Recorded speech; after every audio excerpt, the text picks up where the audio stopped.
বিসমিল্লাহির রহমানির রহিম। প্রিয় শিক্ষার্থী, আশা করি তোমরা যে যেখানে আছো সুস্থ আছো এবং স্বাস্থ্যবিধি মেনে যার যার অবস্থান থেকে তোমরা অনলাইন ক্লাস করছো। আমি সমাজবিজ্ঞানের ধারাবাহিক প্রক্রিয়ায় আজকে প্রথম পত্রের দ্বিতীয় অধ্যায়, এখানে হচ্ছে সমাজবিজ্ঞানের বৈজ্ঞানিক মর্যাদা, সমাজবিজ্ঞানের বৈজ্ঞানিক মর্যাদা পার্ট 5, বৈজ্ঞানিক পদ্ধতির স্তরসমূহ। বৈজ্ঞানিক পদ্ধতির স্তরসমূহ তোমাদের সামনে আজকে আলোচনা করব। প্রিয় শিক্ষার্থী, তোমরা ইতিপূর্বের ক্লাসগুলোতে তোমরা শুনেছ যে সমাজ বিজ্ঞান বলতে আমরা কি বুঝি বা সমাজ বিজ্ঞান কি। তারপরে হচ্ছে যে সমাজ বিজ্ঞান আত্মবিজ্ঞান কিনা। প্রাকৃতিক বিজ্ঞান যেমন আমরা বলি যে সাধারণত বিজ্ঞান যেটা সেটা এক ধরনের, সেটা প্রকৃতি থেকে বিভিন্ন ধরনের উপকরণ সংগ্রহ করে বিজ্ঞানাগারে পরীক্ষা নিরীক্ষা করে যেটা ফলাফল পাওয়া যায় সেটা হচ্ছে প্রাকৃতিক বিজ্ঞান, এবং আমাদের বিষয় হচ্ছে সমাজ বিজ্ঞান। এখন আমি গত ক্লাসে আলোচনা করেছিলাম যে সমাজ বিজ্ঞান আসলে বিজ্ঞান কিনা। বিভিন্ন সমাজতাত্ত্বিকের আলোচনায় যুক্তি তর্ক নির্বিশেষে সর্বশেষে আমরা যে সিদ্ধান্ত উপনীত হয়েছি সেটা হচ্ছে সমাজ বিজ্ঞান একটি বিজ্ঞান। সমাজ বিজ্ঞান কি?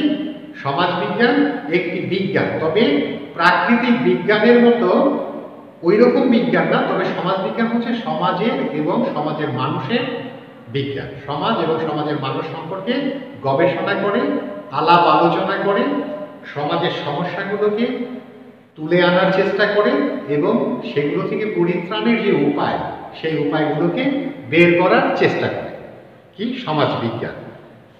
তো সমাজবিজ্ঞানের বৈজ্ঞানিক মর্যাদা, এই বৈজ্ঞানিক মর্যাদা আজকে আমরা আলোচনা করব পার্ট 5-এ।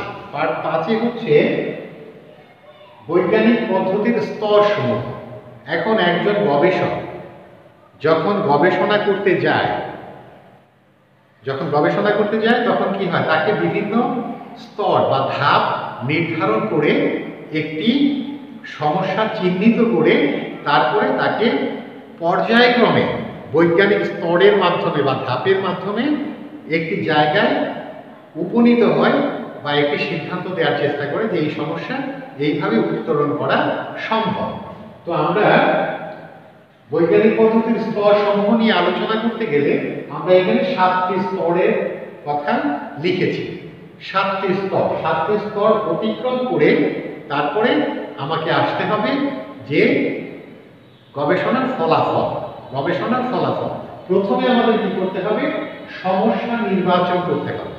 সমস্যা নির্বাচন এটি হচ্ছে সমাজ গবেষণায়, সমাজ বিজ্ঞানে যে গবেষণা কর্ম আমরা পরিচালনা করে থাকি সেই সামাজিক গবেষণার প্রথম এবং সব থেকে গুরুত্বপূর্ণ যে স্তরটি বা ধাপটি সেটি হচ্ছে সমস্যা নির্বাচন। আমি কিসের উপরে গবেষণা করব? অনেক সমস্যা আছে যে সমাজের চলমান প্রবাহকে বাধাগ্রস্ত করছে। এই যে সমাজের প্রবাহ, চলমান প্রবাহ, তাতে যে বাধাগ্রস্ত হচ্ছে, তো সেগুলোই হচ্ছে সমস্যা। তো অনেক সমস্যা আছে, তার মধ্যে সব সমস্যা নিয়ে তো আর আমি গবেষণা করব না। আমি যে বিষয়টা নিয়ে গবেষণা করতে চাই সেই সমস্যাটাকে আমার প্রথমে চিহ্নিত করতে হবে, সেটি হচ্ছে সমস্যা নির্বাচন। আমি যে বিষয়টা নিয়ে গবেষণা করব সেই সমস্যাটা আমাকে নির্বাচন করতে হবে। আচ্ছা, ধরে নিই যে নারীরা কর্মক্ষেত্রে যাচ্ছে, কাজ করছে, নারীরা চাকরি করছে, নারীরা ঘর থেকে বের হয়ে অনেক ধরনের অর্থনৈতিক কর্মকাণ্ডের সাথে জড়িত আছে। তো নারীরা এই যে বাহিরে কাজ করছে, আবার ঘর সামলাচ্ছে, আবার কর্মক্ষেত্র সামলাচ্ছে, এইখানে ওই নারীটার বিভিন্ন ধরনের সমস্যা হচ্ছে। এই যে সমস্যা, কি কি সমস্যা হচ্ছে, এটা আমাকে প্রথমে কি করতে হবে? ফাইন্ড আউট করতে হবে। এগুলোকে আমার সমস্যাগুলো চিহ্নিত করতে হবে। এইখানে আমি আরেকটা কথা বলে রাখি যে নারীরা আমরা স্টেজে ভাগ করি, কয়েকটা স্টেজে ভাগ করি।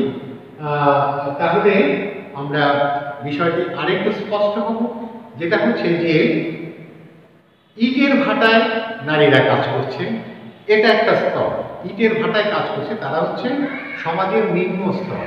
কিছু মহিলা আছে বা কিছু নারী আছে যারা অফিসে কাজ করছে, ক্লারিক্যাল জব বা আদার্স পিএস টিএস হেন তেন এই ধরনের কাজ করছে, তারা একটা শ্রেণী। আবার ধরা যায় যে অনেক বড় কর্মকর্তা, সরকারি বা বেসরকারি অনেক বড় উচ্চ পদস্থ, তারা কাজ করছে। তো এই যে তিনটা শ্রেণী আমি দেখলাম, এই তিনটা শ্রেণীর মধ্যে সমস্যা কিন্তু একরকম না। তাহলে সমস্যা আমাকে প্রথমে নিরূপণ করতে হবে। তো সমস্যা নির্বাচন আশা করি তোমরা বুঝেছ। পরবর্তীতে আমরা আসি যে সমস্যার তাত্ত্বিক কাঠামো। সমস্যার তাত্ত্বিক কাঠামো বলতে কি বোঝা যায়? সেটি হচ্ছে যে আমি যে সমস্যাটা নিয়ে আমি আলোচনা করব, আমি গবেষণা করব, আলোচনা না, এটা হবে গবেষণা। ধরা যায় আত্মহত্যা, আমি আরেকটু ক্লিয়ার করার জন্য যে আত্মহত্যা একটি সমস্যা। তো এই যে সমস্যাটা, এই সমস্যায় আমি বিশ্লেষণ করতে গেলে যে আত্মহত্যা করেছে তাকে তো আর আমি পাচ্ছি না, তার সাক্ষাৎকার নেব কি করে, তার আত্মহত্যা করার আগে তার মানসিক অবস্থা কেমন ছিল, সে আত্মহত্যার মতো এত জঘন্যতম একটা সিদ্ধান্ত উপনীত হয়েছে। তো নিঃসন্দেহে তোমরা ধরে নিতে পারো যে এটি একটি কঠিন সিদ্ধান্ত। এই কঠিন সিদ্ধান্ততে যে তারা গেল বা যিনি গেলেন, তো তার মানসিক অবস্থা আমি অনুধাবন করতে পারছি না। কিন্তু তাত্ত্বিক কাঠামো বিশ্লেষণ করতে গেলে যে কেন আত্মহত্যা করছে, তার পেছনের কারণগুলো কি ছিল, এগুলো করতে গেলে আমাকে কি করতে হবে? জার্নাল দিতে হবে, অনেক অনেক পত্র পত্রিকা। যেমন ধরা যাক যে আমি 20 বছরের পত্রিকা বা 10 বছরের পত্রিকা আমি ফাইন্ড আউট করবো। ফাইন্ড আউট করে আমি বের করার চেষ্টা করব যে আত্মহত্যা কোথায় কোথায় হচ্ছে এবং কি কি কারণে হচ্ছে। তো এগুলো হচ্ছে, এটাকে বলা যায় হিস্ট্রিক্যাল মেথড। তো আমরা কি আলোচনা করছি যে অনুমিত সিদ্ধান্ত। অনুমিত, এটা তোমরা বুঝতে পারবে, এটা হচ্ছে অনুমান নির্ভর যে সিদ্ধান্ত। এখন আমি তোমাদের বলছিলাম যে আত্মহত্যা নিয়ে যদি আমি গবেষণা করতে যাই, তো সেই ক্ষেত্রে আমার ভেতরে কিন্তু কিছু অনুমান আছে যে মানুষ এই কারণে আত্মহত্যা করে। তা আমি অনুমান করলাম যে শীতকালে বেশি আত্মহত্যা করে না গরমকালে আত্মহত্যা বেশি করে। ধরে নিলাম যে গরমকালে আত্মহত্যা বেশি করে। আবার দেখা যাচ্ছে যে পুরুষরা আত্মহত্যা বেশি করে না মহিলারা আত্মহত্যা বেশি করে। আমি ধরে নিলাম যে মহিলারা আত্মহত্যা বেশি করে। আচ্ছা, আরেকটা জিনিস আমি বলছি, সেটা হচ্ছে যে কিশোর কিশোরীরা আত্মহত্যা বেশি করে না একদম প্রৌঢ়ত্বে যে বা বৃদ্ধকালে যে ওই বয়সের মানুষ আত্মহত্যা বেশি করে। আমি ধরে নিলাম যে কিশোর কিশোরী বয়সে আত্মহত্যা বেশি করে। আচ্ছা, ধরে নেওয়া যায় যে অভাব অনটনের কারণে আত্মহত্যা বেশি করে না অর্থনৈতিক দৈন্যতার জন্য আত্মহত্যা বেশি করে। ধরে নিলাম যে অর্থনৈতিক দৈন্যতার জন্য আত্মহত্যা বেশি করে। তো এই যে আমি ধরে নিচ্ছি, আমি অনুমান করে নিচ্ছি, তারপরে আমি অনুমান করে কিন্তু একটা সিদ্ধান্ত নিয়েই নিয়েছি কি গরমকালে আত্মহত্যা বেশি করে, কিশোর কিশোরীরা আত্মহত্যা বেশি করে, তারপরে নারীরা আত্মহত্যা বেশি করে পুরুষদের থেকে। তারপরে এই যেগুলো আমি বললাম, এগুলো আমি কি করলাম? অনুমান করে ধরে নিলাম। এটা হচ্ছে অনুমিত সিদ্ধান্ত। আমি গবেষণা করার আগে আমার নিজের কিছু অভিমত আমার ভেতরে আমি প্রয়োগ করলাম, সেটা হচ্ছে অনুমিত সিদ্ধান্ত। তারপরে যে ধাপটা, এটা হচ্ছে 4 নম্বর, তথ্য বা উপাত্ত সংগ্রহ। তথ্য বা উপাত্ত সংগ্রহ করতে গেলে আমাকে কি করতে হবে? আমি এর আগের ক্লাসে আলোচনা করেছি যে প্রাকৃতিক বিজ্ঞানের থেকে সামাজিক বিজ্ঞান একটু আলাদা। কেন আলাদা সেখানে তোমাদেরকে বলেছিলাম যে প্রাকৃতিক বিজ্ঞানী প্রকৃতি থেকে বিভিন্ন উপকরণ গবেষণাগারে এনে তারপরে কি করছে? গবেষণা করছে। আর একজন সমাজবিজ্ঞানী কি করছে?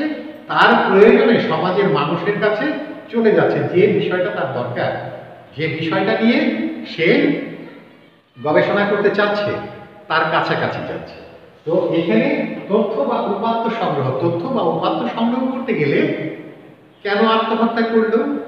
আচ্ছা, এটা বাদ দিই, আমি আসছি যে কর্মজীবী মহিলারা, নারীরা, তাদের কি কি সমস্যা হচ্ছে, সেই কর্মজীবী মহিলার কাছে আমার যেতে হবে, যে তার সাথে আলাপ আলোচনা করে তার যে সমস্যাগুলো, সে কি কি সমস্যা ফেস করছে, এগুলো তার কাছ থেকে জানতে হবে। তার কাছ থেকে জানতে গেলে আমাকে কি করতে হবে? কোশ্চেনিয়র, একটা প্রশ্নমালা প্রণয়ন করতে হবে। সেই প্রশ্নমালার আবার ভাগ আছে, এটা পরবর্তী আমি কোনো ক্লাসে আলোচনা করব। কিছু আছে শর্ট কোশ্চেন, যেগুলো শুধু টিক দিয়েই হয়, যেমন নারী বা পুরুষ, এখানে টিক দিলেই হবে। আবার কিছু আছে এক কথায় হা কিংবা না, হ্যাঁ, বা সংক্ষিপ্ত প্রশ্ন। আবার কিছু আছে যে প্রশ্নগুলো তাদের কাছে ছুঁড়ে না দিলে ফিডব্যাক আসবে না, সেক্ষেত্রে কিছু বর্ণনামূলক প্রশ্ন আমি দিতে পারি। তাহলে কি করলাম, আমি তার কাছে গেলাম, এটাকে বলা হয় প্রত্যক্ষ অংশগ্রহণ বা পর্যবেক্ষণ পদ্ধতি। প্রত্যক্ষ অংশগ্রহণ, আমি প্রত্যক্ষভাবে তার সাথে যে কথা বলছি, এটা হচ্ছে প্রত্যক্ষ অংশগ্রহণ, এবং তার যে সমস্যাগুলো সেগুলো আমি দেখছি, এটা হচ্ছে পর্যবেক্ষণ। তাহলে কোশ্চেনিয়র, প্রত্যক্ষ অংশগ্রহণ এবং পর্যবেক্ষণ পদ্ধতির মাধ্যমে আমি তথ্য বা উপাত্তগুলো সংগ্রহ করে আমি আমার কাছে নিয়ে আসি। তারপরে ধাপ 5 নম্বর, এটি হচ্ছে তথ্য সাজানো। আমি যে তথ্যগুলো নিয়ে আসলাম, এই তথ্যগুলোকে আমি রেখে দিলে হবে? রেখে দিলে গবেষণা হবে? অবশ্যই হবে না। তো সেক্ষেত্রে কি হবে, আমি এই তথ্যগুলোকে ক্রমান্বয়ে সাজাবো।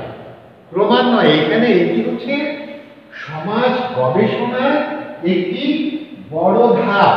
যে তথ্য যদি আমি সঠিকভাবে সাজাতে না পারি, তাহলে আমার গবেষণার সঠিক ফলাফল আমি পাবো না।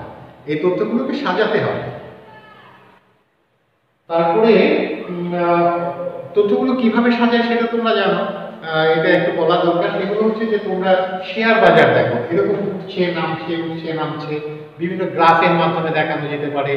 আজকের তাপমাত্রা উপরে না নিচে, এগুলো গ্রাফের মাধ্যমে দেখানো যেতে পারে। গ্রাফ এরকম হয়, একটা ছোট, এই পাশে এটা বড়, হ্যাঁ, এরকম তোমরা দেখেছো, এটা ছোট এটা বড়, এরকম হয় না?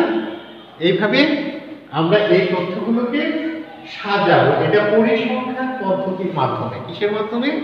পরিসংখ্যান পদ্ধতির মাধ্যমে। এখানে কিছু গাণিতিক কাজ আছে, কিছু গাণিতিক সূত্র প্রয়োগ করে আমি এই তথ্যগুলোকে সাজাবো। তথ্যগুলো সাজানোর পরে আমি এই তথ্যগুলোকে কি করব? বিশ্লেষণ করব। এই যে বিশ্লেষণ, আমি একটু আগেই বললাম যে বিশ্লেষণ কি। বিশ্লেষণটা হচ্ছে যে নারী আত্মহত্যা বেশি করছে না পুরুষ আত্মহত্যা বেশি করছে। আমি তো হাইপোথিসিস আগেই নিয়েছি, অনুমিত সিদ্ধান্ত তো আগেই নিয়েছি।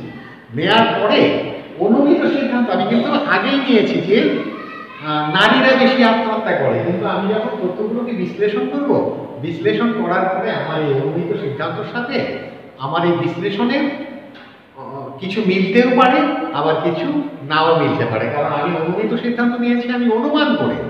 আর এখন যে আমি তথ্যগুলো বিশ্লেষণ করছি, এই তথ্যগুলো বিশ্লেষণ করছি আমি কিসের উপরে? একদম ওই যে প্রত্যক্ষ অংশগ্রহণ পর্যবেক্ষণ পদ্ধতির মাধ্যমে আমি বিভিন্ন কোশ্চেনিয়রের মাধ্যমে যে তথ্য নিয়ে আসছি, সেই তথ্যগুলোকে আমি সাজিয়েছি। সাজানোর পরে আমি তথ্যগুলো বিশ্লেষণ করছি। এইখানে আর আমার ভ্রান্ত যে ধারণা, আমি যে অনুমান নির্ভর যে সিদ্ধান্ত নিয়েছি, সেই অনুমান নির্ভর সিদ্ধান্তের আর জায়গা নেই। এখন আমি সঠিক জায়গায় চলে এসেছি। পরবর্তীতে আমি তথ্য বিশ্লেষণ করার পরে আমি পুরো যে আমি সামাজিক গবেষণার যে প্রক্রিয়াটা সম্পন্ন করে ফেললাম। সম্পন্ন করার পরে কি হলো?